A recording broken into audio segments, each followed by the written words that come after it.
اما بعد فاعوذ باللہ من الشیطان الرجیم بسم اللہ الرحمن الرحیم وما ارسلناک الا رحمۃ للعالمین صدق اللہ العظیم۔ عنوان گفتگو کے طور پر بڑی معروف آیہ مبارکہ تلاوت کی گئی۔ اللہ رب العزت نے ارشاد فرمایا وما ارسلناک الا رحمۃ للعالمین، حبیب اپنے آپ کو سارے جہانوں کے لیے بس سراسر اور فقط اور سر تا پا رحمت بنا کر بھیجا۔ اب آپ آقا علیہ السلام کی شان رسالت کی وسعت اور ہماگیریت دیکھیے کہ اللہ نے جو حدود اور جو وسعت اپنی ربوبیت کی بیان کی ہے، وہی وسعت اور وہی ہماگیریت اپنے محبوب کی شان رحمت کے لیے بیان کی۔ اس نے اپنے لیے رب العالمین فرمایا قرآن مجید میں، اور پہلی ہی آیت یہ ہے قرآن کی سورہ فاتحہ کی، الحمدللہ رب العالمین، ساری تعریفیں اس اللہ کے لیے جو عالمین کا رب ہے، اور اپنے محبوب کے لیے فرمایا وما ارسلناک الا رحمۃ للعالمین، حبیب ہم نے آپ کو سارے جہانوں کے لیے، عالمین کے لیے رحمت بنا کر دیا۔ اپنے لیے اس نے شان ربوبیت کو چنا، اپنے محبوب کے لیے شان رحمت کو چنا، مگر دونوں کی حدود اللہ نے سیم اور ایک جیسی بیان کی۔ اب رحمت ہونے کے لیے اور رحمت کا پروسیس وہ مکمل ہونے کے لیے جو تقاضے ہیں، ان میں سے 6 ایسے ہیں کہ جن میں سے ایک بھی اگر جزوی طور پر بھی نہ ہو تو رحمت کا پروسیس نہیں ہو سکتا۔ یہ عقلی طور پر بھی ذہن قبول کرتا ہے، اور قرآن و سنت کے اس پر محکم دلائل بھی ہیں۔ ہم بڑے اختصار کے ساتھ ان کو لیں گے۔ سب سے پہلا تقاضا جو رحمت کے پروسیس کے لیے لازم ہے وہ یہ کہ جس نے رحمت دینی ہے، یعنی جو سراپا رحمت ہے، تو اس میں آگے رحمت بانٹنی ہے، رحمت دینی ہے، رحمت کا فیض وہ تقسیم کرنا ہے، عطا کرنا ہے ان کو جن کے لیے وہ رحمت ہے، تو اس کے لیے لازم ہے کہ رحمت دینے والا رحمت لینے والوں سے پہلے ہو۔ سبحان اللہ۔ تبھی رحمت ہوگی نا۔ اگر دینے والا خود ابھی موجود نہیں ہے، وجود میں نہیں آیا، اور لینے والے ہیں، ضرورت مند ہیں، تو وہ چاہے ایک لمحہ بھی ہو، وہ جس کی منصبی ذمہ داری ہے رحمت بانٹنا اور فیض رحمت تقسیم کرنا، وہ خود موجود نہ ہو اور رحمت کے طالب اور سائلین رحمت موجود ہوں، تو ان کو اس وقت پھر رحمت وہ میسر نہیں آ سکے گی، رحمت فراہم نہیں کی جا سکے گی۔ تو ایسی صورت میں جو رحمت کا پروسیس اور رحمت کا عمل ہے وہ وجود میں نہیں آ سکے گا۔ اب حضور عالمین کے لیے رحمت ہے، عالمین، اور عالمین کا ہم نے تھوڑا سا اس میں جائزہ لیا تھا کہ اس آسمان، پہلے آسمان کے نیچے یہ جو ہمارا نظام شمسی ہے، یہ جس کہکشاں کا حصہ ہے، اس پوری کہکشاں کو اگر دیکھا جائے تو سورج اپنے ان 9 سیاروں سمیت اس کہکشاں میں ایک ذرے کی حیثیت رکھتا ہے، ایک ذرے۔ زمین اس میں نظر نہیں آتی، یہ پورے کا پورا نظام شمسی مل کر اس کے اندر ایک ذرے کی حیثیت رکھتا ہے۔ کہکشائیں اتنی بڑی اور ایسی ملین آف گلیکسیز، لاکھوں کہکشائیں دریافت ہو چکی ہیں، جو سائنسدانوں نے ٹیلیسکوپ سے، دوربینوں سے بڑی طاقتور وہ دیکھی ہیں، اور جنہوں نے ملینز آف گلیکسیز وہ ڈسکور کر لی ہیں، دریافت کر لی ہیں، ان میں سے کسی کا یہ دعویٰ نہیں ہے کہ یہ جو ہم نے اتنا کچھ دریافت کر لیا یہ کائنات یا آسمان کے نیچے موجودات کی آخری حد ہے۔ وہ کہتے ہیں کہ جہاں تک ہماری ان دوربینوں کی رسائی ہے وہاں تک تو یہ نظر آتا ہے، اس سے آگے کیا کچھ ہے، کتنا ہے، یہ کوئی نہیں جانتا۔ اور یہ ساری چیزیں عالمین کا حصہ ہیں، اور عالمین کی حد یہاں تک بھی نہیں ہے کہ وہ پہلے آسمان کے نیچے جو کچھ ہے، جو کچھ پہلے آسمان سے اوپر اور ساتویں آسمان اور عرش اولا تک، یہ سب عالمین کا حصہ ہے۔ بس اللہ کی ذات اس سے ماورا ہے، اللہ کی ذات اس کو چھوڑ دے، باقی جو کچھ کائنات میں ہے سب عالمین ہے، اور حضور سب کے لیے رحمت ہے، سب کے لیے رحمت ہے۔ ان میں جمادات بھی ہیں، ان میں نباتات بھی ہیں، ان میں حشرات بھی ہیں، ان میں حیوانات بھی ہیں، ان میں جنات بھی ہیں، ان میں حور و غلمہ ہیں، ملائکہ ہیں، اور بہت ساری ایسی مخلوقات ہیں کہ جن کا ہمیں تصور بھی کوئی نہیں، اور جن کے لیے ہمارے ذہنوں اور ہماری وکیبلری اور ہمارے ذخیرہ الفاظ میں کوئی نام اور عنوان بھی نہیں۔ ایسی ہزاروں خدا جانے کتنی مخلوقات ہیں جو وہ ان سارے جہانوں اور ساری دنیاؤں میں بستی ہیں، اور ان کی ضروریات جدا جدا نوعیت کی ہیں، اور ان کے وجود جدا جدا نوعیت کے ہیں۔ حضور سارے عالمین کے لیے رحمت ہے، سارے عالمین کے لیے۔ اب کوئی کب بنا، کب وجود میں آیا، اس سے بحث نہیں۔ سائنسدان کہتے ہیں کہ ہماری یہ جو روئے زمین ہے اس کو وجود میں آئے اربوں سال گزر چکے ہیں، صرف اس روئے زمین کو۔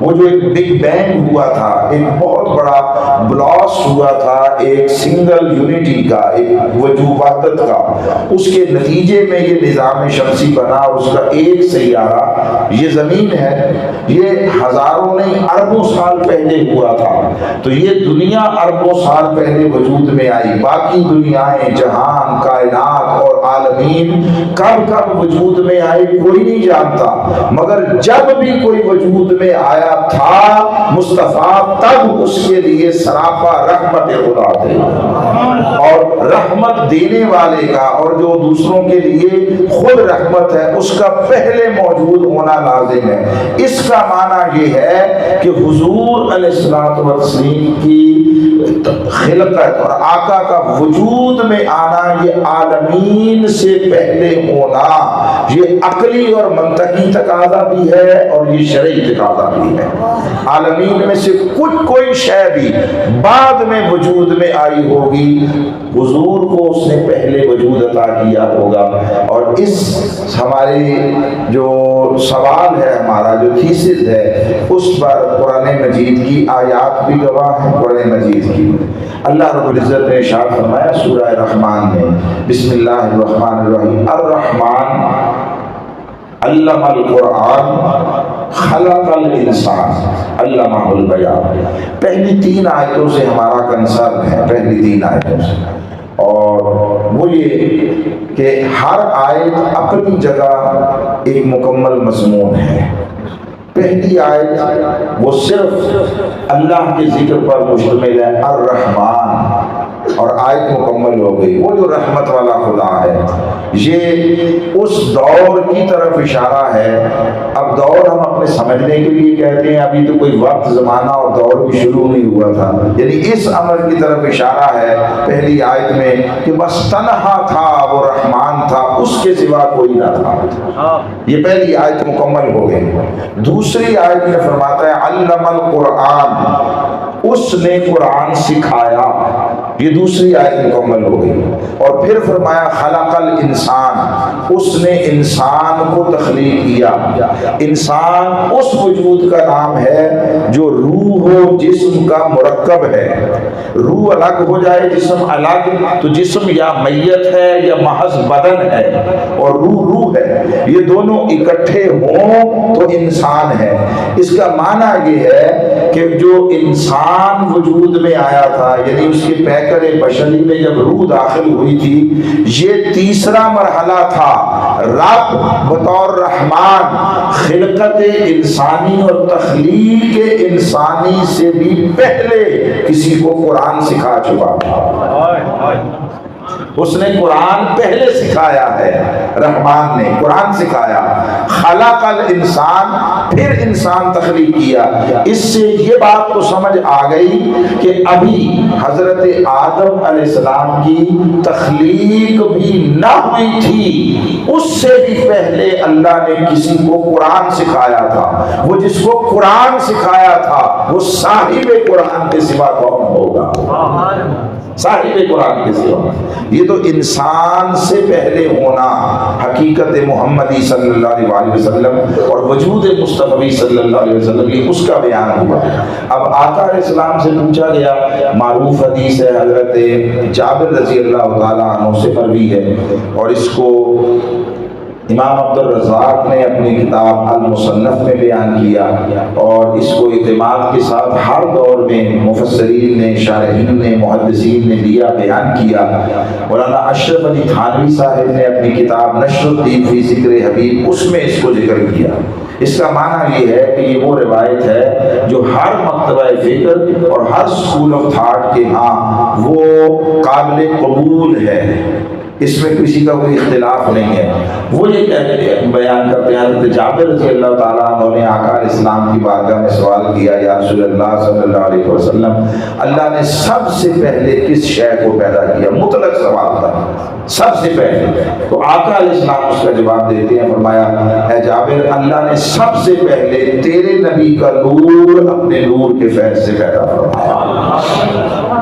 یہ ابھی جو بشری اور خاکی وجود ہے، یہ اس کی خلقت کی بات نہیں ہے، یہ اس سے بہت پہلے آقا علیہ السلام کی وہ حقیقت جسے اللہ نے ہمیں سمجھانے کے لیے نور کا عنوان دیا، اور آقا علیہ السلام نے اسی سینس میں بیان کیا ہے۔ ورنہ تو علماء اس پر بھی بحث کرتے ہیں کہ اللہ کو نور کہا جائے یا نہ کہا جائے، وہ ایک الگ بحث ہے۔ وہ اللہ نور السماوات والارض، ان کلمات قرآنی کی تشریح اور تفسیر یہ کرتے ہیں کہ اللہ نور السماوات والارض، اے اللہ منور السماوات والارض، اللہ آسمانوں اور زمین کے نور ہونے کا معنی یہ ہے کہ اللہ آسمانوں اور زمین کو منور کرنے والا، یعنی خود منور ہے، اور آسمانوں اور زمین کو منور کرتا ہے یعنی روشن کرتا ہے، تو نور بمعنی منور ہے۔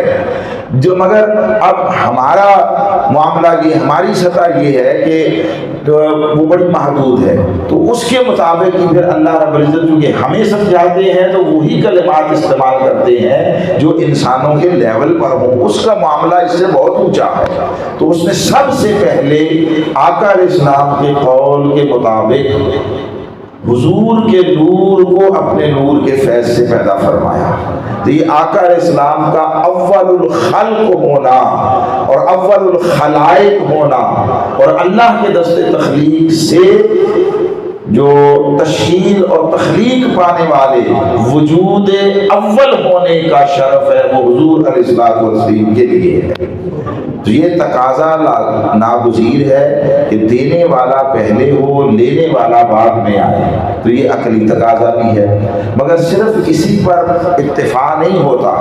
اب اگلی بات بڑی اہم ہے، اور وہ یہ کہ وہ جس حدود کے لیے اپنی اس اتھارٹی اور منصب کو ایکسرسائز کرے گا، ان حدود کا اسے پتہ بھی ہو کہ اس کی حدود اور وسعت کہاں تک ہے، اس کا علم وہ اپنی حدود کے معاملے میں محدود نہ ہو، اسے معلوم ہو کہ میری حدود کہاں تک ہے، میری اس اتھارٹی کی جس کو میں نے ایکسرسائز کرنا ہے۔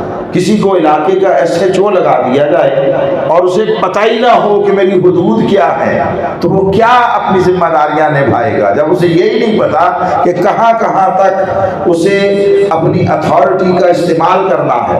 حضور علیہ الصلوۃ والتسلیم کو جب اللہ رب العزت نے عالمین کے لیے رحمت بنایا تو اس کا لازمی تقاضا ہے کہ سائنس اپنی تمام تر مادی ترقی کے باوجود کائنات کی حدوں کو دیکھ اور سمجھ سکے یا نہ سمجھ سکے، جس کو رحمت بنایا ہے وہ کل کائنات اور عالمین کے کونے کونے اور گوشے گوشے سے واقف ہو۔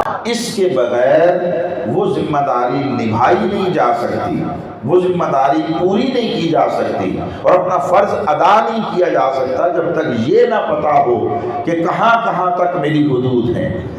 ہم اس پر بحثیں کرتے پھرتے ہیں۔ یہ دور غلامی میں جو ذہنیت پروان چڑھی، جب ہمارے پاس کرنے کو کچھ نہیں تھا، جب ذہن زنگ آلود ہو گئے، جب سوچیں مفلوج ہو گئی، جب تحقیق کے دروازے بند ہو گئے اور انسان، ہم بحیثیت مسلمان، وہ اس پانی کی طرح جو کھڑا کھڑا متعفن ہو جاتا ہے اس جیسے ہو گئے، تو یہ سارے موضوعات اور اس طرح کے عنوانات اس دور کی پیداوار ہیں۔ اس سے پہلے ہمارے پاس کرنے کو بہت کچھ تھا، ہم نے جدید علوم و فنون سیکھے، تخلیق کرنا کیے، پوری تاریخ اسلام میں ہم نے اقوام عالم کی قیادت اور امامت کا فریضہ سر انجام دینا تھا، ہم نے نئے نئے گوشے آشکار کیے، تسخیر کائنات کے منصوبے بنائے، اجرام فلکی کے مشاہدے کے اصول بنائے۔ آج بھی ہم اس ترقی یافتہ دور میں بھی لڑتے پھرتے الجھتے ہیں، چاند نظر آیا یا نہیں آیا، اور چار چار عیدیں کرتے پھرتے ہیں۔ آج سے 800 سال پہلے بھی چاند کے نظر آنے یا نہ نظر آنے کے پورے پورے کیلنڈر موجود تھے، جو سالوں تک، دہائیوں تک کبھی اس میں تبدیلی نہیں آتی تھی۔ خود ہمارے استاذ المکرم حضور شیخ الاسلام نے جب 90s کی دہائی میں یہ بہت زیادہ مسئلہ ہوا، 10 سال کا کیلنڈر، 10 سال کا، 94 سے لے کر 2003 تک 10 سال کا کیلنڈر دیا۔ ان 10 سالوں میں کسی ایک مہینے میں ایک دن کی بھی کوئی تبدیلی نہیں ہوئی۔ وہ دیکھ کر بتاتے تھے کہ نظر آیا یا نہیں آیا، انہوں نے 10 سال کا ایڈوانس دیا۔ اور ابھی بھی ظاہر ہے یہ مواقع آتے ہیں تو ہم احباب کے ساتھ پروگراموں کی تاریخیں طے کرتے ہیں۔ بعض لوگ وہ چاند کے حوالے سے اپنے پروگرام رکھنا چاہتے ہیں، مثلا 9-10 محرم ہے تو وہ چاند کے حوالے سے ہی ہوگا، اور 12 ربیع الاول ہے، وہ لوگوں نے 12 ربیع الاول کو ہی کرنا ہے، چاہے چاند 29 کا تھا یا 30 کا، تو وہ تو وہی دن طے ہوتا ہے۔ تو ہمارے لیے الجھن پیدا ہوتی ہے۔ ہم اس ڈائری کو دیکھتے ہیں، یہ آج بھی میری ڈائری اٹھا کے دیکھ لیں، جو ترتیب اس میں چل رہی ہے جنوری سے لے کر آج تک اس میں ایک دن کا فرق نہیں آیا۔ وہ چونکہ ذہن مفلوج ہو گئے، زنگ آلود ہو گئے۔ جو سائنس آپ کو یہ بتاتی ہے کہ فلاں سال فلاں دن اتنے بجے سے لے کر اتنے بجے تک سورج گرہن لگے گا اور لگتا ہے، اور وہ آپ کو بتاتی ہے کہ دنیا کے فلاں فلاں حصوں میں نظر آئے گا، ساری دنیا میں نہیں نظر آئے گا۔ چاند گرہن لگے گا، فلاں فلاں جگہوں پر نظر آئے گا، جزوی اور پارشلی ہوگا یا فلی ہوگا، سارے کا سارا ہوگا، اور اسی طرح ہوتا ہے۔ انہوں نے اپنی رصد گاہوں میں پورے کے پورے نظام شمسی کے ماڈلز بنا رکھے ہیں جو اس کے مطابق موو کرتے ہیں، ایک ایک سیکنڈ کا لحاظ رکھا جاتا ہے۔ چاند کہاں ہوگا تو نظر آئے گا، کہاں ہوگا تو نظر نہیں آئے گا۔ یہ کوئی ایسی جادو کی چھڑی والا معاملہ نہیں ہے، الادین کے چراغ والا معاملہ نہیں ہے۔ یہ 2 جمع 2 4 کی طرح ایک کیٹاگوریکل اصول ہے جو کائنات نے کار فرمایا۔ جب ہم ان چیزوں پر غور و فکر کرتے تھے، جب ہم ذمہ داریاں نبھانے کے لیے سوچتے تھے، تو ہمارے پاس یہ والے میدان تھے تحقیق کے لیے۔ جب ہم اس عروج سے زوال کی طرف آ گئے اور ہماری عظمت وہ ذلت میں بدل گئی. ہمارے پاس کرنے کو کچھ نہیں رہا, ہم دینے کی بجائے مانگنے والے بنتے چلے گئے اور ہم محکومی اور غلامی کا شکار ہوئے, کرنے کو کچھ نہیں تھا. تو پھر ہمارے پاس یہی موضوعات رہ گئے, حضور نور ہیں یا بشر, حضور کو کسی شے کا پتہ ہے یا نہیں پتہ. یہ ایک بہت بڑا زہر انجیکٹ کیا گیا جو آج تک ہم اپنی رگوں میں لیے پھر رہے ہیں, اور انہی موضوعات پر گفتگویں ہو رہی ہیں, نسلیں بیتی جا رہی ہیں, اور مسجدیں اور دینی مراکز اکھاڑے بن گئے ہیں, اور ایک دوسرے کی تکفیر کے سوا ہمیں کام کوئی نہیں ہے. ہم دوسرے کو دین سے خارج کرنے, نکالنے, اور مولوی کا تو اس پر بھی اطمینان نہیں ہوتا, اس کا بس نہیں چلتا کہ خالی دین سے نکال کر ہی سکھ نہیں آتا اسے, وہ چاہتا ہے بازو پکڑ کر خود دوزخ میں پھینک کر بھی آؤ. یہ سارے کا سارا دینی رویہ یہ رہ گیا ہے. اس صورتحال میں سوائے اس کے کہ آدمی انا للہ پڑھے اور کیا کہہ سکتا ہے. وہ جو حضرت پیر نصیر الدین نصیر صاحب نے فرمایا کیا خوب کہا, وہ کہتے ہیں حاضر و ناظر و نور و بشر و غیب کو چھوڑ, شکر کر تیرے عیبوں کو چھپائے ہوئے ہیں. حضور کے علم اور آقا علیہ السلام کی عظمتوں کو پرکھتا ہے اور اس کو اپنے بنائے ہوئے خود ساختہ پیمانوں پر تولتا پھرتا ہے. اس سے بڑی حماقت کیا ہے؟ اتنا اصولی طور پر ہر شخص جانتا ہے, وہ مذہبی طور پر کوئی دینی علوم اس نے حاصل کیے ہوں یا نہ کیے ہوں, کہ نبی اپنی امت کے لیے ہر اعتبار سے رول ماڈل ہوتا ہے. وہ علم کے اعتبار سے بھی اپنی امت کا قائد ہوتا ہے, اس کا لیڈر ہوتا ہے. اس کا علم اپنی امت کے مجموعی علم سے زیادہ ہونا یہ عقلی شرعی تقاضا ہے. جہاں جہاں تک کسی کی امت ہے اور اس کا دور ہے, نبی کا اس سارے دور اور سارے انسانوں اور ہر اس وجود جس کا وہ نبی ہے, ان سب کے مجموعی علم سے نبی کا علم زیادہ ہونا یہ نبوت کا تقاضا ہے. مصطفیٰ کی نبوت آفاقی ہے, مصطفیٰ کی نبوت کائناتی ہے, یونیورسل ہے. ارض و سماوات میں حضور علیہ السلام کی شان رحمت, اس کی وسعت ہے, تو لازم ہے کہ مصطفیٰ کا علم بھی, اب چونکہ اس کے بعد نبی کسی کو نہیں آنا, یہی نبوت کار فرما رہی ہے, تو لازم ہے کہ قیامت تک اگر حضور کی نبوت قائم ہے تو قیامت تک ساری مخلوقات کے علم سے مصطفیٰ کا علم زیادہ ہو. یہ لازمی تقاضا ہے, یہ عقلی تقاضا ہے. سو آقا علیہ السلام کو جب رحمت للعالمین بنایا تو اس کا معنی یہ ہے جہاں جہاں تک کائنات پھیلی ہوئی ہے مصطفیٰ کو اس کے ایک ایک گوشے کا علم ہو, ایک ایک کونے کا علم ہو.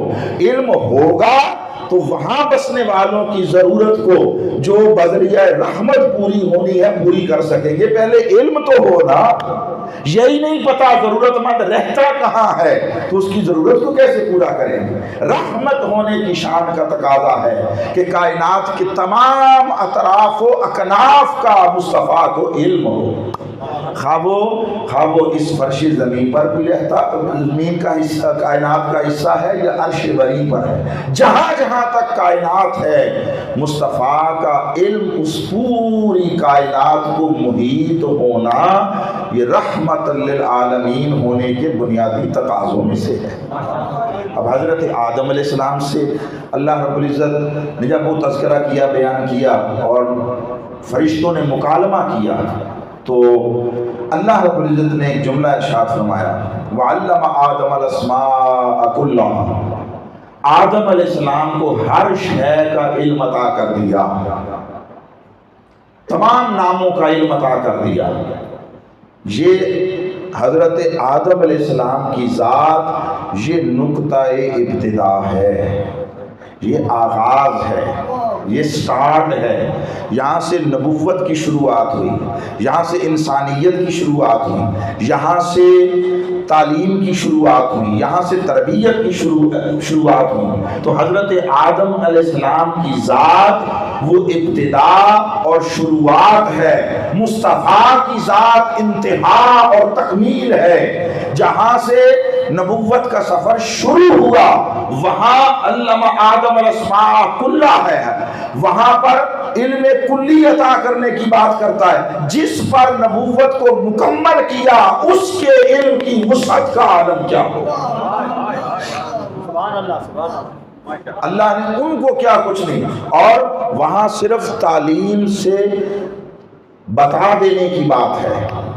علامہ آدم الاسماء ان کو سکھایا، تعلیم دی. جب حضور علیہ الصلوۃ والتسلیم کی باری آئی، شب معراج کے واقعات میں سے جزوی طور پر لے رہا ہوں.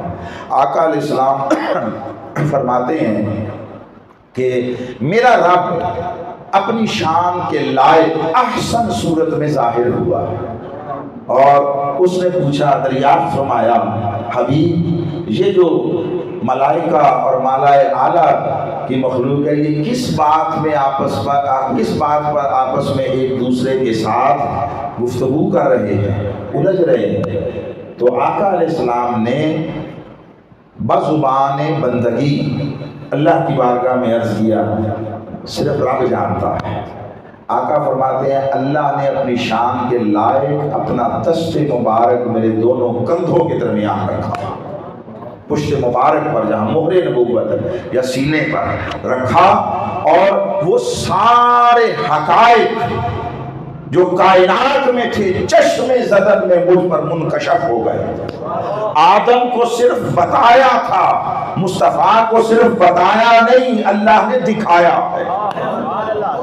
اور آپ یہ جزوی جملہ ہے اس کا ذیلی، حضرت آدم سے لے کر حضرت عیسیٰ تک ان سب کو اللہ نے نبی کہا ہے. یہ سارے اصلاً نبی ہیں، تنہا مصطفیٰ کو رسول کہا ہے. وہ جو اصطلاحی رسول ہونا ہے وہ اپنی جگہ ہے، اصلاً اس نے قرآن مجید میں فرمایا وَإِذْ أَخَذَ اللَّهُ مِيثَاقَ النَّبِيِّينَ، اس نے نبیوں سے میثاق لیا، سارے تھے آدم سے عیسیٰ تک. اور اسی نے آگے چل کر فرمایا ثُمَّ جَاءَكُمْ رَسُولٌ، آدم سے عیسیٰ تک سب کے لیے نبوت کا ٹائٹل اللہ رب العزت نے قرآن مجید میں بیان کیا، اور تنہا مصطفیٰ کے لیے رسالت کا ٹائٹل بیان کیا. وہ جو علمی لغوی بحثیں ہیں ان میں جائے بغیر نبی اور رسول میں بنیادی فرق اس اعتبار سے کیا، جس کو بتا دے وہ نبی تھا، جس کو دکھا دے وہ رسول ہو گیا. باقی سب کی دعوت اللہ اور دعوت توحید وکالتاً تھی، وکالتاً. انہوں نے جان کر تھا وہ علم یقینی، علم لدنی بھی تھا، علم یقینی بھی تھا، مگر انہوں نے جان کر بتایا تھا. جان کر یعنی جان کر سے مراد کہ جاننے کے بعد انہیں بتایا گیا تھا تو انہوں نے آگے بتایا. مصطفیٰ کو اس نے دکھایا تھا، باقیوں نے وہ سن کر جان کر بتایا تھا، مصطفیٰ نے تک کر بتایا تھا. باقیوں کی دعوت وہ وکالتاً ہے، مصطفیٰ کی دعوت اصالتاً ہے اصلاً.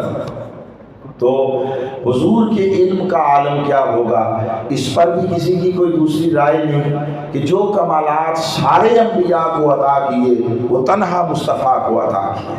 اور صرف یہی نہیں، یہ بھی ایک بات بڑی خاص ہے کہ بہت سارے لوگ یوں سمجھتے ہیں کہ آدم سے عیسیٰ تک جو کچھ سب کو بانٹ کر دیا وہ سارے کا سارا اکٹھا یکجا مصطفیٰ کو دیا. اس میں شک کوئی نہیں ہے کہ آدم سے عیسیٰ تک جو کچھ سب کے پاس ہے وہ تنہا مصطفیٰ کے پاس ہے، مگر بات یہاں تک نہیں ہے کہ جتنا سب کو بانٹ کر دیا اتنا مصطفیٰ کو دیا. نہیں، جتنا آدم سے عیسیٰ تک سب کو ملا وہ مصطفیٰ کا صدقہ تھا. جو مصطفیٰ کو دیا اس کا تو کوئی نبی تصور نہیں کر سکتا. اگر وہی کچھ سمیٹ کر دیا ہوتا جو باقی سب کو دیا تھا تو حضرت موسیٰ جا کر رب ارنی کی صدائیں لگاتے ہیں، حضور بھی کہیں پکارتے نظر آتے ہیں. وہ جاتے ہیں، رب ارنی کہتے ہیں، جواب لن ترانی آتا ہے، اصرار کرتے ہیں، مطالبہ کرتے ہیں. اچھا کر دیتے ہیں، آپ کا اصرار ہے اور آپ ہمارے محبوب اور کلیم نبی ہیں تو آپ کا تقاضا پورا کرتے ہیں، مگر اس کے لیے لازم ہے آؤ پہلے 40 دن بیٹھ کر یہاں پر ریاضت اور مجاہدہ کرنا. 40 دن کا وعدہ لیا، ریاضت اور مجاہدہ کروایا. اس جلوے کو سنبھالنے اور جذب کرنے کے لیے ممکنہ حد تک ان کو تیاری کروائی، پھر بھی تک کر بے ہوش ہو گئے، ہوش سلامت نہ رہے. مصطفیٰ سوتے ہیں، جبریل کی قیادت میں 70,000 فرشتوں کو بھیج کر خود اپنی شان کے لائق اپنی محبت کے تحت مصطفیٰ کا انتظار کر رہا ہے۔ تو صرف وہی نہیں دیا جو باقیوں کو دیا تھا، وہ اکٹھا کر کے جو حضور کو دیا اس کی شان ہی نرالی ہے۔ تو آدم کو جب اللہ نے علم کلی عطا کیا تو مصطفیٰ کے علم کی وسعتوں کا عالم کیا ہوگا۔ تو ساری کائنات کا علم دیا ہے حضور کو، کہاں کہاں تک کائنات پھیلی ہوئی ہے۔ پھر یہی نہیں کہ کائنات کا علم دیا، اس میں جتنی مخلوقات بستی ہیں ان کی ضروریات کا علم ہونا بھی لازم ہے۔ ایک ہے حدود کا پتہ ہونا، حدود کا وہ ایک الگ شے ہے۔ اب ان حدود میں کون کون کہاں کہاں رہتا ہے، اس کے تقاضے کیا ہیں، اس کی ضروریات کیا ہیں، اس کا پتہ ہونا بھی لازم ہے، تب رحمت کا پروسیس ہو سکے گا۔ ضرورت کوئی اور شے ہے اور اسے بھجوا دی جائے یا دے دی جائے کوئی اور شے تو رحمت نہیں ہوگی۔ ایک آدمی صحرا میں شدت پیاس سے جان بلد ہے، اس کے حلق میں کانٹے چبھ رہے ہیں اور وہ پانی کے نہ ہونے کے باعث پیاس کی شدت میں مر رہا ہے، اس وقت آپ اسے کہتے ہیں کہ یہ تمہارے لیے ایک بڑی مصالحوں میں بھنی ہوئی فش لایا ہوں، یہ کھاؤ۔ پانی کا گلاس سادہ 5 روپے 10 روپے کا ہے، بوتل ہے پانی کی 1/2 لیٹر کی، 10 15 20 روپے کی ہوگی، اس کی ضرورت وہ ہے سادہ پانی ایک گلاس، اور آپ اس کو کوئی 2-4 ہزار روپے کی وہ مسالے دار بھنی ہوئی فش دے رہے ہیں، اسے آپ کوئی چرغا دے رہے ہیں اور کہتے ہیں یہ لو کھاؤ۔ تو بولیے یہ کچھ دینا، قیمت اس کی جو بھی ہے وہ الگ شے ہے، یہ کچھ دینا اس وقت اس کے لیے تسکین اور اس کی ضرورت کی تکمیل کا سبب ہوگا؟ نہیں ہوگا، یہ رحمت نہیں ہوگی، رحمت نہیں ہوگی۔ تو اللہ نے حضور کو رحمت للعالمین بنایا۔ لازم ہے کہ جس جس کی جو جو ضرورت ہے اس کا بھی حضور کو علم ہو، اس کا علم ہو۔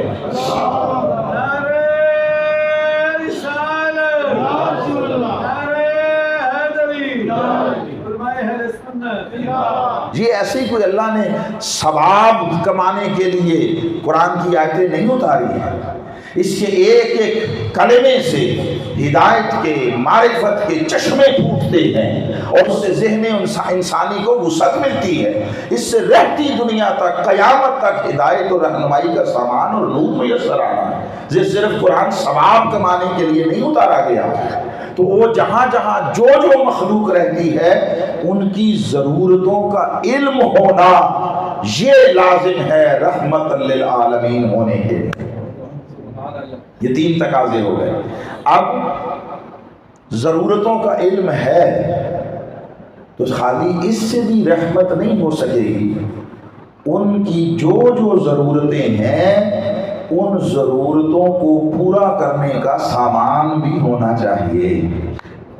آپ کو پتہ ہے فلاں آدمی ہے وہ اس مرض میں مبتلا ہے، بیماری میں مبتلا ہے اور بیماری بڑی مہلک ہے، جان لے لینے والی ہے، آپ کو علم بھی ہو گیا، آپ کو اس کے ساتھ ہمدردی بھی ہو گئی، مگر آپ کو پاس اس کی تکلیف کو رفع کرنے کا سامان نہیں ہے، تو 1000 اس کے لیے ہمدردی کے باوجود آپ رحمت نہیں ہو سکتے، آپ اس کے غم گسار ہو سکتے ہیں، آپ اس کے ہمدرد ہو سکتے ہیں، آپ اس سے محبت کرنے والے ہو سکتے ہیں، مگر رحمت نہیں ہو سکتے۔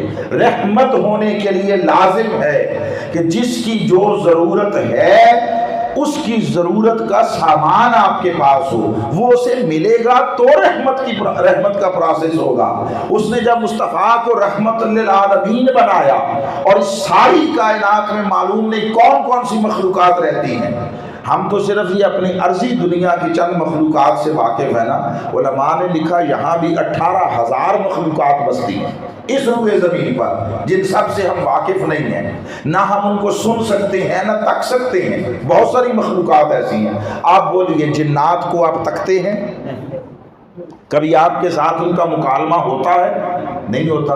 آپ فرشتوں کو تکتے ہیں، فرشتوں کے ساتھ آپ کی بات چیت ہوتی ہے، چلو جنات تو کہیں ہوں گے کہیں نہیں ہوں گے، یہ دو فرشتے تو ہر وقت آپ کے ساتھ ہیں نا۔ کبھی ان کے ساتھ ملاقات ہوئی ہے آپ کی؟ کبھی ان کے ساتھ کوئی مذاکرات ہوئے ہیں؟ کبھی آپ نے ان سے پوچھا ہو لاؤ بھائی کیا لکھا ہے ذرا مجھے بھی دکھا دو جو یہاں بیٹھے ہو؟ جی آپ کے ساتھ ہیں ہر گھڑی اور اتنے قریب ہیں کہ یہ آپ کی نیتوں سے واقف ہے، نیتوں سے۔ اللہ کی شان ہے، فرشتوں کے لیے مانتے ہیں کہ وہ ہماری نیتوں سے بھی واقف ہیں اور ان کو بھی مینشن کر رہے ہیں، اور نبی کے لیے ماننے کو تیار نہیں ہے، نبی کے لیے ماننے کو تیار نہیں۔ قرآن کے لیے مانتے ہیں کہ قرآن میں ہر شے کا علم ہے، لا رطب ولا یابس الا فی کتاب مبین۔ یہ بھی ایک جملہ ہے معترضہ، اضافی ایک بات شامل کر رہا ہوں، مضمون کا حصہ نہیں ہے۔ قرآن کے لیے علم کلی مانتے ہیں، قرآن میں ہر شے کا علم ہے، اور عجیب بات ہے جسے اللہ نے قرآن پڑھانے کے لیے پوائنٹ کیا، قرآن پڑھانے والے استاد کے لیے اتنا علم بھی ماننے کو تیار نہیں جتنا قرآن کے لیے مانتے ہیں۔ یہاں ٹیچر بیٹھے ہیں، ٹیچر بیٹھے ہیں، دنیا میں کبھی ایسا نہیں ہوا کہ کتاب کے پڑھانے والے استاد کا علم صرف اتنا ہو جو وہ کتاب پڑھانے جا رہا ہے۔ تدریس ہو ہی نہیں سکتی۔ آپ 5ویں کلاس کو صرف 5 پڑھے ہوئے پرائمری استاد کو کبھی ٹیچر متعین نہیں کرتے۔ آپ کہتے ہیں یہ کیا پڑھائے گا، اس کا تو اپنا ہی علم صرف اتنا ہے جتنا کتاب میں۔ جو طالب علم ہے اس کی تسکین کے لیے، اس کی سیٹسفیکشن کے لیے لازم ہے کہ استاد کا علم نصاب سے کہیں زیادہ ہو۔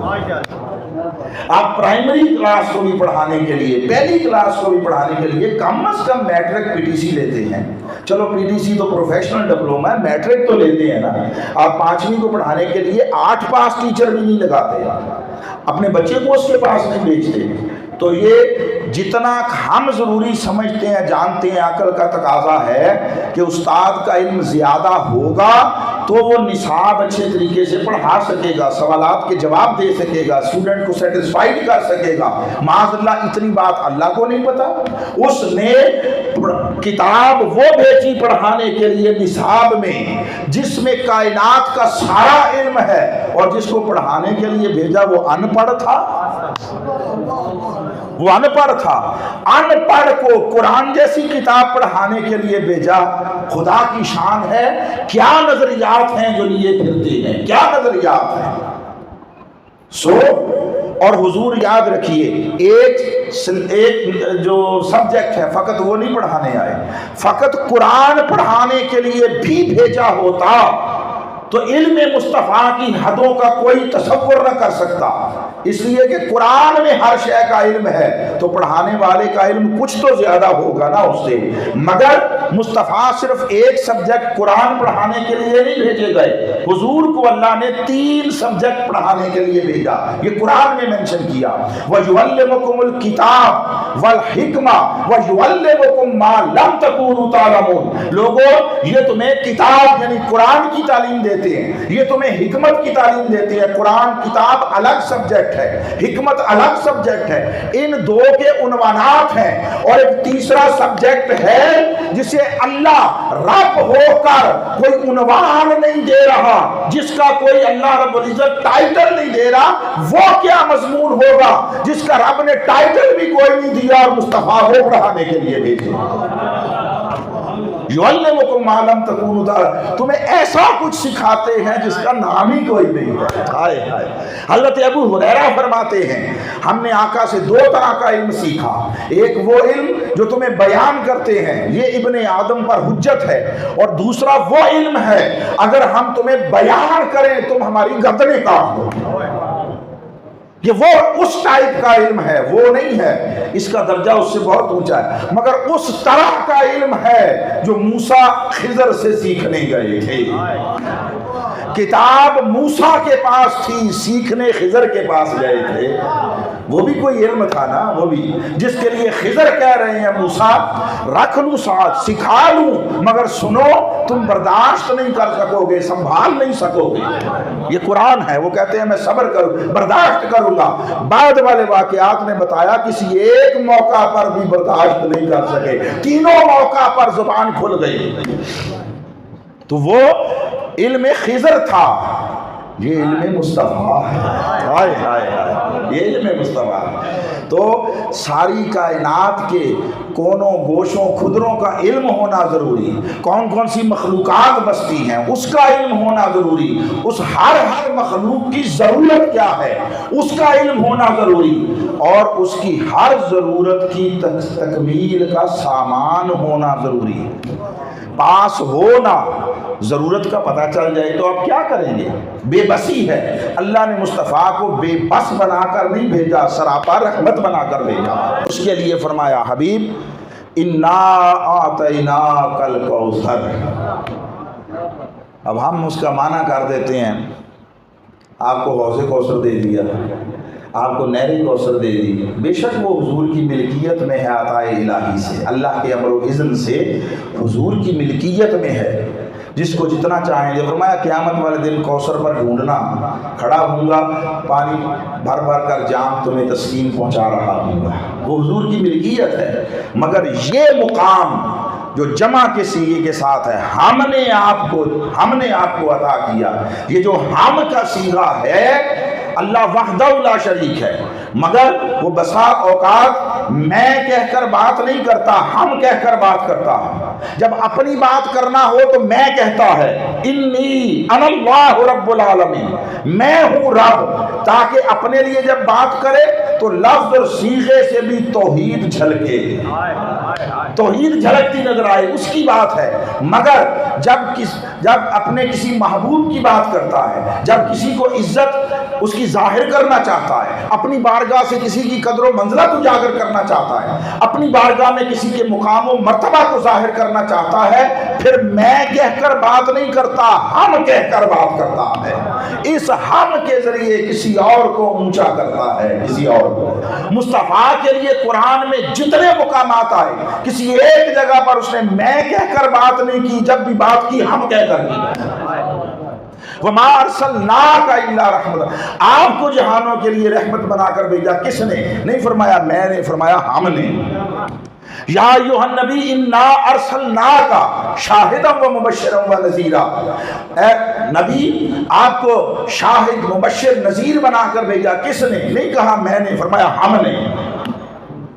ورفعنا لک ذکرک، آپ کی خاطر آپ کا ذکر اونچا کر دیا، کس نے؟ نہیں فرمایا میں نے، فرمایا ہم نے۔ چونکہ حضور کی عظمتوں کو ظاہر کر رہے ہیں، وہی انداز ہے انا اعطیناک الکوثر، ہم نے آپ کو کوثر عطا کیا ہے، یہ حضور کی عظمت کو ظاہر کرنا۔ عجیب بات نہیں ہے کہ کوئی امتی وہ کسی ایسے لمحے میں جب اسے گناہ کا موقع بھی ہو، گناہ کی طاقت بھی ہو، کوئی روکنے ٹوکنے تو کجا تکنے والا بھی کوئی نہ ہو، صرف اللہ کے خوف سے کے باعث گناہ چھوڑ دے۔ گناہ اللہ فرماتا ہے دو جنتیں، وَلِمَنْ خَافَ مَقَامَ رَبِّهِ جنتان، دو امتی گناہگار ہے، فاسق و فاجر ہے، خطا کار ہے، مگر کوئی گناہ کا تنہائی میں موقع مل گیا تو اسے رب کا حیا ہوا، اللہ کا خوف ہوا، خشیت تاری، گناہ چھوڑ دیا، اللہ کہتا ہے دو جنتیں دوں گا۔ عام امتی نبی پر احسان کر کے نہر یا حوض کوثر کی شکل میں جنت کا ایک جز، امتی کے لیے دو پوری جنتیں، نبی کے لیے جنت کا بھی ایک جز، وہ بھی ایک مقام احسان پر جمع کے سیغے کے ساتھ، کوئی بات والا بنتی ہے نہیں۔ انا اعطیناک الکوثر، کوثر لغوی معنی میں ہے حبیب ہم نے آپ کو کوثر عطا کیا۔ کوثر کیا ہے؟ فعل کے وزن پر یہ کثرت کی کثرت ہے، یہ کثیر کا کثیر ہے۔ حبیب ساری دنیا قلیل ہے ہماری نگاہ میں، متاع الدنیا قلیل، اور دنیا سے مراد زمین نہیں ہے، نظام شمسی نہیں ہے، دنیا سے مراد قیامت اور آخرت آنے سے پہلے جو جو کچھ وجود میں آیا اور آئے گا یہ سب دنیا ہے۔ اب دنیا و آخرت یہی ترکیب استعمال کرتے ہیں نا، جیسے زمین و آسمان تو ایک دوسرے کے ساتھ اکٹھی نہیں ہوں گی۔ زمین ہے تو آسمان نہیں ہے، آسمان ہے تو زمین نہیں، شب و روز، لیل و نہار، دن ہے تو رات نہیں، رات ہے تو دن نہیں، دنیا ہے تو آخرت نہیں، آخرت ہے تو دنیا نہیں۔ آخرت جب تک نہیں آتی ارض و سماوات کی ساری کائنات دنیا ہے، دنیا ہے۔ اور اللہ فرماتا ہے دنیا قلیل ہے، اور وہ جو قلیل ہے اس کی حدوں کا کوئی تصور نہیں کر سکتا۔ جس کا قلیل یہ ہے اس کا کثیر کیا ہوگا۔ اس کا تو قلیل نہیں سمجھ آتا، کثیر کیا ہوگا۔ مگر اگر کثیر بھی دیتا تو وہ بھی بے تحاشا تھا، مگر جب مصطفیٰ کو دینے کی باری آئی تو یہ بھی نہیں کہا انا اعطیناک الکثیر، ہم نے آپ کو کثیر دیا، نہیں، الکوثر، حبیب کثیروں کا کثیر دیا ہے، کثرتوں کی کثرت دی ہے۔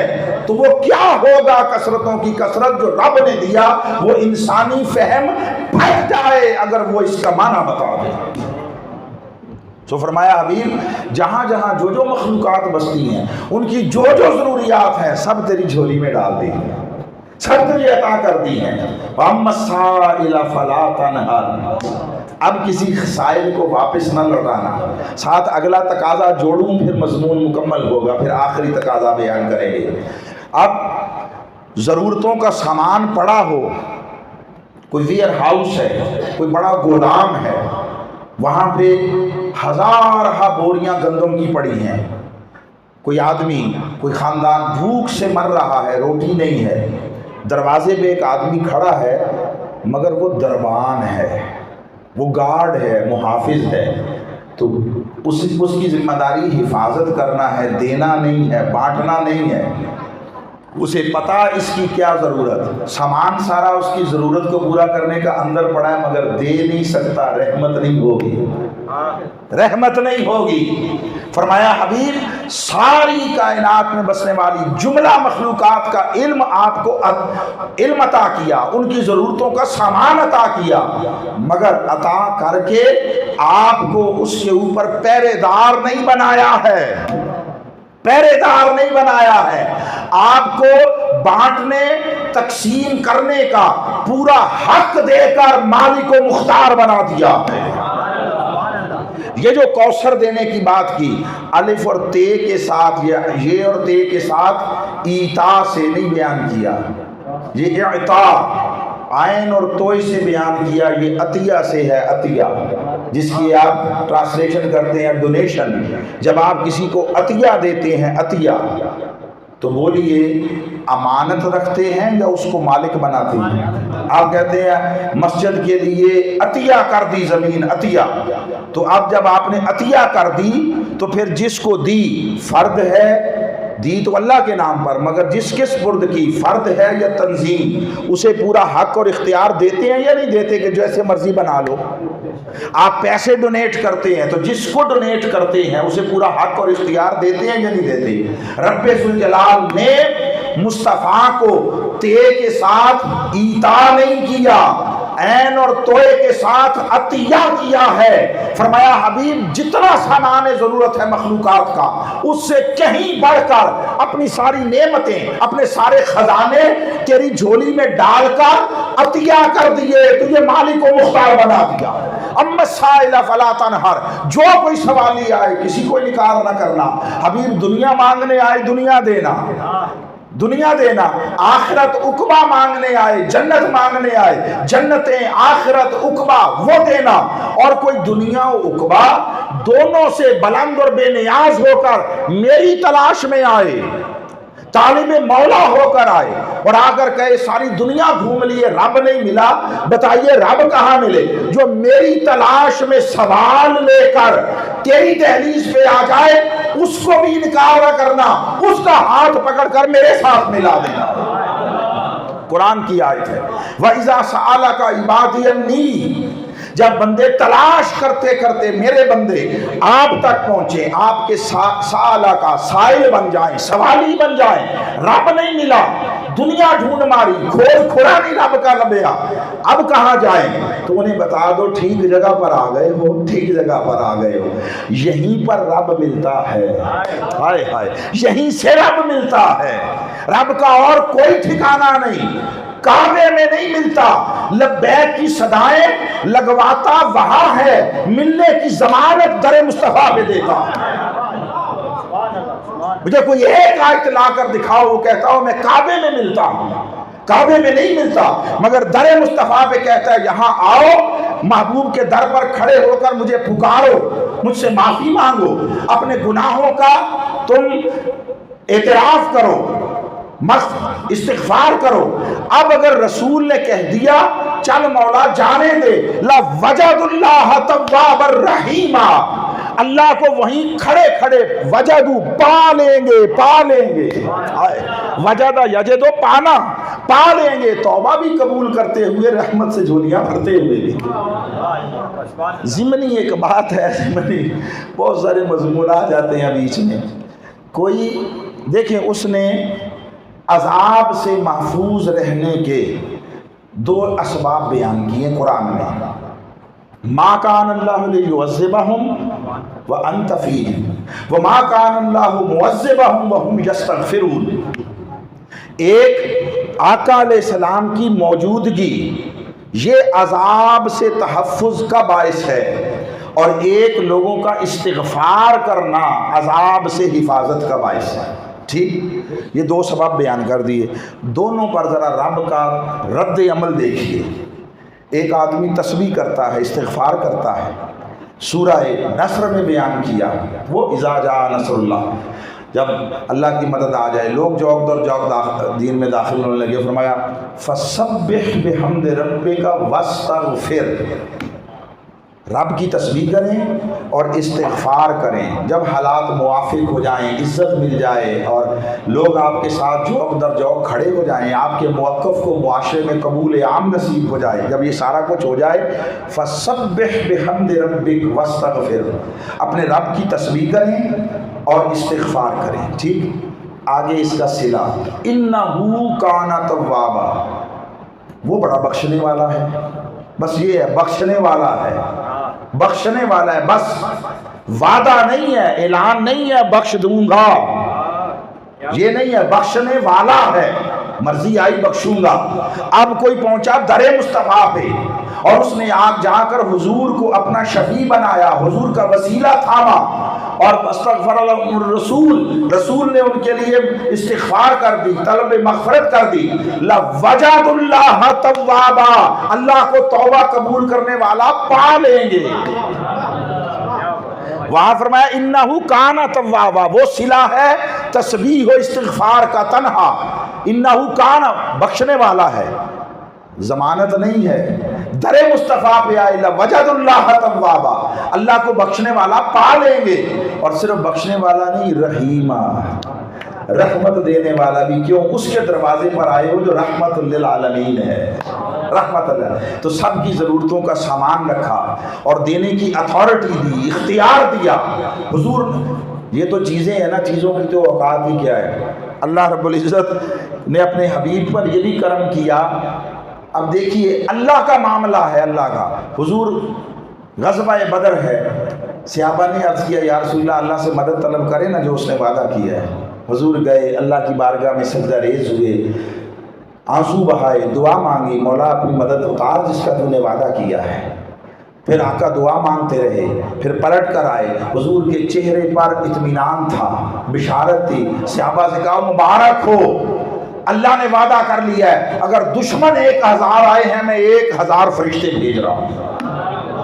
ٹھیک، پہلا مارکا تھا، اس سے پہلے کبھی آمنا سامنا نہیں ہوا تھا، جھجک تھی، یا رسول اللہ کچھ بڑھا دینا، کچھ بڑھا دیں۔ تو حضور نے، میں اچھا ٹھہرو میں پھر اللہ سے بات کرتا ہوں، نہیں، حضور یہ قرآن ہے، حضور نے وہیں بیٹھے بیٹھے فرمایا تم اٹھو، ہمت نہ ہارو، کمر باندھو، اللہ تمہارے لیے 3000 فرشتے اتارے گا۔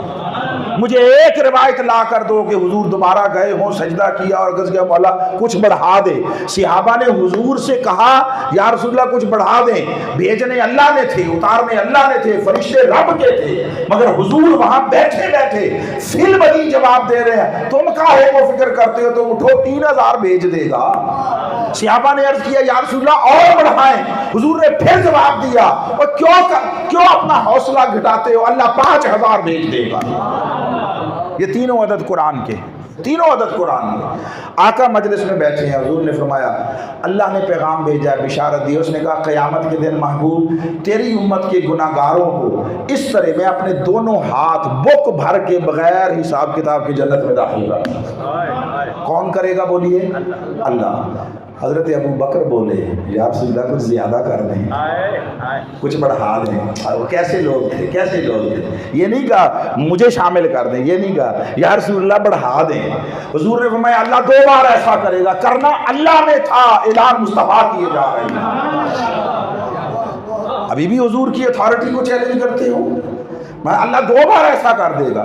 حضرت ابو بکر بولے یا رسول اللہ کچھ اور بڑھا دیں, کچھ اور بڑھا دیں. وہ کیسے دوسروں کی اور اس امت کی بھلائی کے لیے حریص لوگ تھے, حریص لوگ. ہم حریص ہیں, لالچی ہیں, حریص ہیں مال دنیا کے, شہرت کے, ناموری کے. ہم اقتدار و سلطنت اور منصبوں کے حریص ہیں. وہ اللہ کے بندوں اور مصطفیٰ کی امت کی بھلائی کے حریص ہوتے ہیں. تو جب تیسری بار کہا, جب پھر کہا کہ بڑھا دیں, تو حضرت عمر بولے بھائی ابو بکر بس کرو, سارے یوں ہی لے جانے ہیں. ان کی طبیعت میں عدالت تھی نا, عدل تھا, ایسے ہی بخشوانے ہیں. مکالمہ سنیے مبنی بر حکمت. حضرت ابو بکر کہتے ہیں بھائی عمر اگر سارے ایسے ہی بخشے جائیں تیرا کیا جاتا ہے, تمہارا کیا جاتا ہے.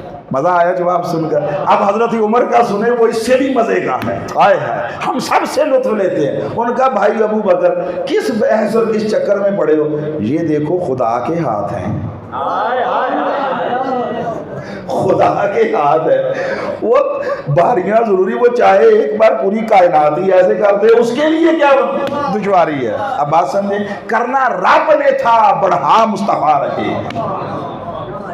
تو یہ حضور کو اس نے اختیار دیا. آخری بات, یہ چھٹا تقاضا ہے رحمت ہونے کے لیے, اس کے بغیر رحمت نہیں ہو سکتی. یہ بھی نہ ہو تب بھی رحمت کا پروسیس نہیں ہوگا. وہ یہ جس مخلوق کے لیے رحمت ہے اس مخلوق کی بولی آتی ہو.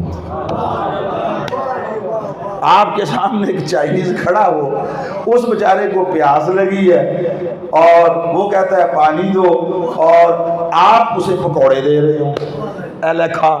تو رحمت تو نہ ہوئی نا, رحمت نہ ہوئی. بولی آنا ضروری ہے. اتنی بات تو سمجھتے ہیں نا. تب ایک دوسرے کی بات. حضور کو اللہ نے رحمت للعالمین بنایا, مصطفیٰ کو سب کی بولیاں سکھائیں, سب کو مصطفیٰ کی بولی سکھائیں.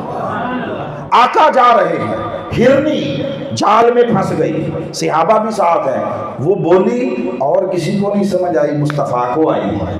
حضور گئے, اس کو جال سے نکال دیا, چھوڑ دیا, وہ آ گیا شکاری. یا یہ کہ اس کے آنے پر حضور نے کہا بھی یہ کہتی ہے مجھے چھوڑ دو, میرے بچے بھوکے ہیں, میں ان کو دودھ پلاؤں. اس نے کہا کبھی ہرنی کو جال میں پھنسا ہوا جانور بھی نکل کر واپس آتا ہے. حضور نے فرمایا ہاں خود چھوٹ جائے تم چھوڑو نہیں آتا, میرے ساتھ وعدہ کیا, میرے ساتھ وعدہ کیا. تو اس نے کہا دیکھ لیں پھر آپ ضامن ہیں. نہ آئی تو حضور نے فرمایا ضامن ہوں نا. وہ گئی اور جب پلٹ کر آئی بچے بھی ساتھ تھے. ماں تھی نا, بچوں کے بغیر رہ نہیں سکتی. حضور نے لو آ گئی. اس نے یہ دیکھا, کلمہ پڑھ لیا, حضور کی عظمت کا اعتراف کر کے. کوئی صحابی آ گئے, اونٹ پاگل ہو گیا ہے, بات نہیں مانتا. عجیب بات تھی صحابہ کی, عجیب بات. وہ بھائی اونٹ پاگل ہو گیا, بیمار ہو گیا, مریض ہو گیا, تو کسی ماہر حیوانات کے پاس جاؤ نا, اس سے کوئی ٹیکہ لگواؤ, کوئی اس سے کوئی علاج کرواؤ. حضور کے پاس کیوں آتے؟ انہیں خود بھوک لگتی تھی تب بھی مصطفیٰ کے پاس آتے تھے. یہ الگ چیپٹر ہے. تو یا رسول اللہ اونٹ پاگل ہو گیا ہے, آ کر ہم آؤ دیکھتے ہیں. اب لے کر چل پڑے, ادھر گئے اس حویلی کے پاس. تو حضور جب حویلی میں جانے لگے, اب دل پر یا رسول اللہ نہ جائیے گا, پاگل ہے, پاگل ہے, نقصان پہنچائے گا. حضور میں چھوڑو, وہ مجھے جانتا ہے, میں اسے جانتا ہوں, وہ میری سنتا ہے, میری سمجھتا ہے, میں اس کی. گئے پاگل اونٹ بھاگا ہوا آیا حضور کے قدموں میں سجدہ سر رکھ دیا. حضور نے اس کی پیشانی پر ہاتھ رکھا, اسے کوئی بات کی میں اب کچھ نہیں کہے گا, بات مانے گا, اس کی ضرورتیں پوری کیا کرے, اس کی ضرورت. پھر کبھی اس نے سر نہیں اٹھایا. یہ سارے یہ جانور تھے, حیوانات. ایک بدو سے کہا ایمان لے آؤ, میں اللہ کا نبی. اس نے کہا دلیل دیں, ثبوت دیں. حضور میں کیا دلیل چاہیے؟ بدو تھا, بکریاں چرانے والا چرواہا, ادھر ادھر دیکھا. اس نے کہا اس درخت کو بلائیں, اگر آ جائے تو میں نبی مان لوں گا. ایک جملہ کہتا ہوں, ایسے بہت سارے واقعات ہیں. کافر تھے, اتنی عقل مت تھی, اگر نبی ہوا تو ایسا ہوگا, ورنہ کہتے نہیں مانتا. اللہ خیر صلاح, کوئی حضور کوئی لٹھ لے کر تو نہیں کھڑے تھے. وہ یہ جو تقاضے کرتے تھے, یہ ان کا اعتقاد تھا جو نبی ہوگا اس کی بات مانی جائے گی. اس درخت کو بلائیں. حضور نے فرمایا میں بلاؤں؟ یہ کیا بات ہوئی؟ جاؤ اسے جا کر میرا پیغام دو, تمہیں محمد بلاتے ہیں. ایسے عجیب بے چینی اور بے یقینی کی کیفیت میں جاؤ, یہ بھی کدے ہوا ہے. گیا جا کے درخت سے مخاطب ہو کر کہا بے یقینی کی تمہیں محمد بلاتے ہیں. دائیں بائیں آگے پیچھے درخت ہلا, جڑیں اکھاڑی, انسانوں کی طرح جڑوں کے بل پاؤں اس طرح چلتا ہوا آ کر بارگاہ مصطفیٰ میں جھک گیا. اس کی ایک ٹہنی اور پتے سے توحید خداوندی اور رسالت محمدی کی شہادت کی آواز آ رہی. یہ سرسبز درخت تھا. سائنس کہتی ہے درخت زندہ ہے, اور ہمارا بھی ماننا ہے زندہ ہے. ان کے زندگی کی ساری علامات ہیں, صرف ایک زبان ہم نہیں سمجھ سکتے, بولتے ہیں وہ بھی. سائنس یہ کہتی ہے آج کے دور میں وہ آوازوں کو سنتے سمجھتے اس پر رسپانس دیتے ہیں.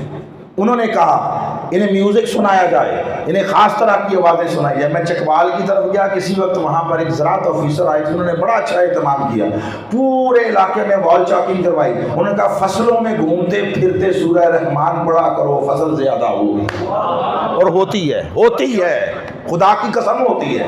ہمیں زمینداروں نے بتایا ہوتی ہے. تو چلو یہ تو سرسبز درخت ہے نا, زندہ ہے. آقا ایک خشک ستون کھجور کا تھا, تنا اس کے ساتھ ٹیک لگا کر حضور خطبہ دیا کرتے تھے. صحابیہ انصاریہ عورت نے کہا میرا بیٹا لکڑی کا کام کرتا ہے, آپ اجازت دیں تو آپ کے بیٹھنے کے لیے کوئی شے نہ بنا دی جائے. آقا نے کہا بنا دو. موڈیفیکیشن کی بنیاد خود مصطفیٰ رکھ کر گئے ہیں. ملا کو سمجھ نہیں آتی ہے. آئین نو سے ڈرنا, طرز کہن پہ اڑنا, مرحلہ یہی مشکل ہے قوموں کی زندگی میں. تو بنا دیا. حضور ممبر پر جلوہ گار ہوئے, خطبہ ارشاد فرمانے لگے. کوئی دو کلمات کہے یا نہ کہے, صحابہ کہتے ہیں مسجد میں اس طرح کسی کے رونے کی آوازیں آئیں بالملا کر, جیسے کوئی بچہ اپنی ماں سے بچھڑ جاتا ہو.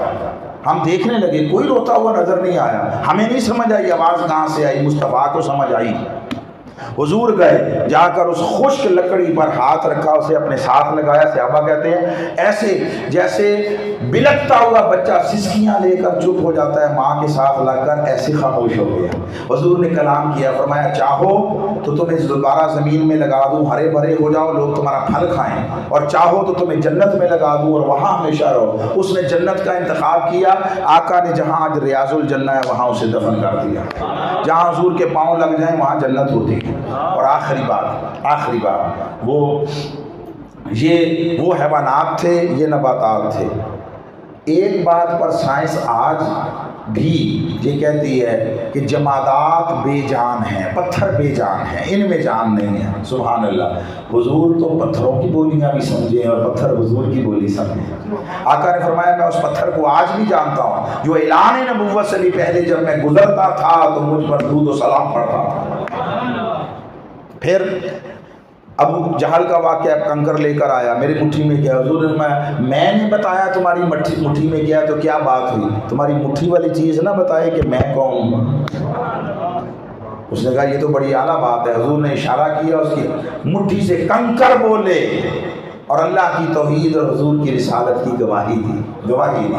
تو یہ 6 چیزیں رحمت للعالمین ہونے کے لیے لازم ہیں. اب بتائیے حضور رحمت للعالمین صرف حیات ظاہری میں تھے یا آج بھی ہیں؟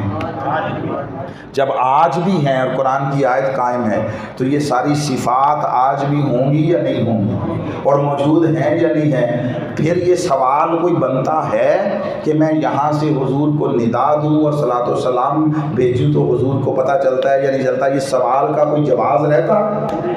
ان سے نکلیں باہر، ان سے نکلیں۔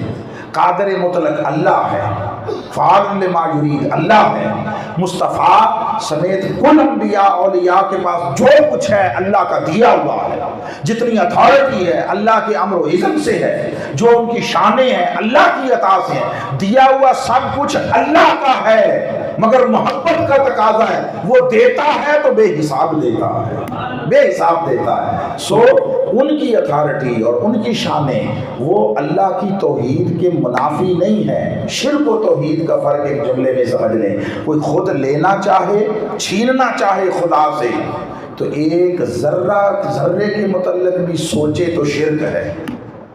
وہ کہے میں اللہ سے لے لوں ایک ذرہ تنکا، یہ شرک ہے۔ خود چاہے تو سب کچھ دے دے تب بھی توحید ہے۔ سورہ آیت الکرسی کی آیت پہ ایک حصہ ہے کلام کا، وہ فرماتا ہے وَلَا يُحِيطُونَ بِشَيْءٍ مِّنْ عِلْمِهِ، وہ اس کے علم میں سے ایک ذرے کا احاطہ نہیں کر سکتے، لے نہیں سکتے۔ یہ اس نے توحید بیان کی۔ ایسا کرو گے تو شرک ہوگا۔ اِلَّا بِمَا شَاءَ، مگر جو اللہ چاہے، اللہ چاہے۔ خود کوئی چاہے تو ایک ذرہ نہیں لے سکتا، وہ چاہے علم آدم الاسماء کلہا، ہر شے کا علم دے دے تب بھی توحید رہتی ہے۔ اللہ رب العزت ہمیں آقا علیہ السلام کی شانوں کو سمجھنے، اپنانے اور ان کا چرچا کرنے کی توفیق عطا فرمائے، اور اسی پر اللہ ہمیں زندہ رکھے اور اسی پر موت عطا فرمائے۔ وما علینا الا البلاغ المبین۔